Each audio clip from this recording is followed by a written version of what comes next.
Untuk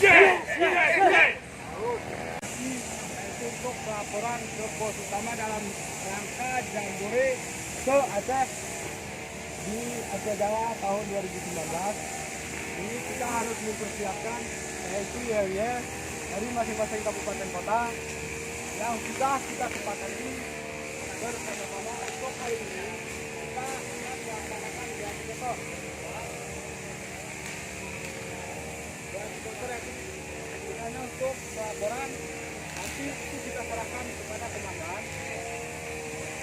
Saat pelaporan nanti komandan langsung melakukan baru yang memimpin dia akan mengambil posisi tepat. Siap posisi? Siap. Siap dong? Siap tidak? Siap. Itu komandan sudah melaksanakan pelaporan. Kemudian pemimpin dia masuk ke depan kita. Kita dengan kosong di kawasan Pandang. Kita akan melaksanakan yaitu geladi kotor. Kita akan pertama kali, are you ready?